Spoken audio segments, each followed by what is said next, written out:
इस पौधे के बारे में यदि हम भारतीय जान लें और इसकी पहचान कर लें तो किसी को भी खांसी की समस्या नहीं रहेगी।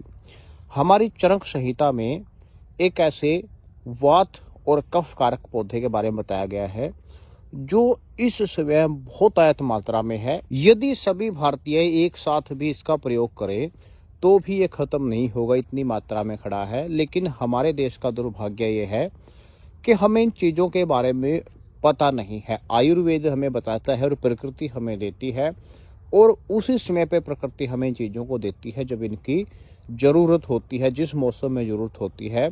भारत में तरह तरह के मौसम हैं और दवाइयाँ भी जिस मौसम में जो बीमारी आती है उसी के अनुसार प्रकृति हमें देती है। लेकिन हमारा दुर्भाग्य सिर्फ ये है कि हमें इन चीज़ों के बारे में कोई बताता नहीं है। इसलिए सबसे पहले तो आपसे निवेदन करूंगा कि इस वीडियो को ज़्यादा से ज़्यादा लोगों तक शेयर करें, ताकि अब सर्दियों में आने वाले मौसम में किसी को भी यदि खांसी की समस्या होती है, वात और कफ का कोई भी रोग होता है, गले की कोई भी बीमारी होती है, उसमें वो इसका इस्तेमाल कर पाएँ।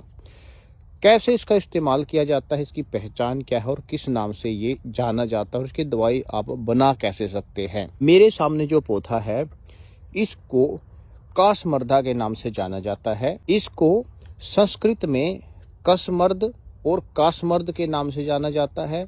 हिंदी में हम इसको कसौंदी के नाम से जानते हैं। इस पौधे की आप पहचान किस तरह से करोगे?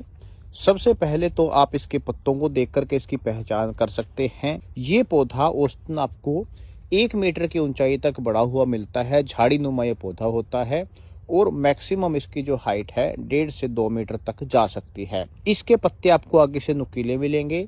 इसके ऊपर जो फूल आता है येलो कलर का, पीले कलर का, इस तरह का फूल आपको देखने को मिलेगा। उसके बाद इस तरह की फलियां इसके ऊपर आती हैं और जब ये पक जाती हैं उसके अंदर आपको इस तरह का बीज आपको दिखेगा। इसकी पहचान करते वक्त आपको एक बात का विशेष ध्यान रखना है, इसके जैसा ही एक चक्करमर्द का पौधा भी होता है, वो ज्यादा मात्रा में ले लिया जाए तो जहरीला होता है, इसलिए उसको आपने अवॉइड करना है। यदि उसकी पहचान की मैं बात करूं, आपको वो पौधा बिल्कुल एग्जैक्ट ऐसा ही दिखाई देगा। इसी तरह की फलियां उसके ऊपर आती है, इसी तरह का फूल आता है।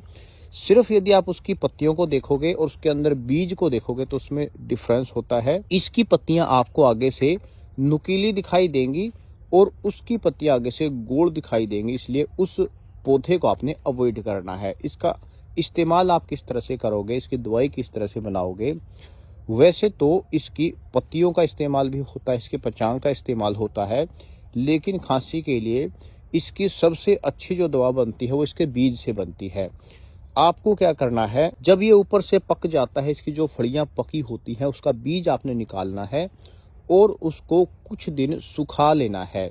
जब वो सूख जाए तो उसका आपने पाउडर बनाना है और 1 से 2 ग्राम की मात्रा पाउडर लेकर के और उतनी ही मात्रा में शहद उसके अंदर मिला करके उसको सुबह सुबह आप चाटोगे और रात को सोने से पहले भी इसको चाट सकते हैं। यदि आपको पुरानी सूखी खांसी है तो आप इसके पाउडर के अंदर इतनी ही मात्रा में यष्टि मधु का पाउडर और काली मिर्च का पाउडर मिला करके फिर उसको 1 से 2 ग्राम, इसका जो मिश्रण बनेगा उसको 1 से 2 ग्राम शहद के साथ चाट सकते हैं। यदि इसके बारे में कुछ और पूछना चाहते हैं मुझे आप नीचे कमेंट करके पूछ सकते हैं। यदि आप चाहते हैं कि मैं इसकी दवाई आपको बना करके दिखाऊं तो मुझे नीचे कमेंट में खांसी लिख करके भेजिए।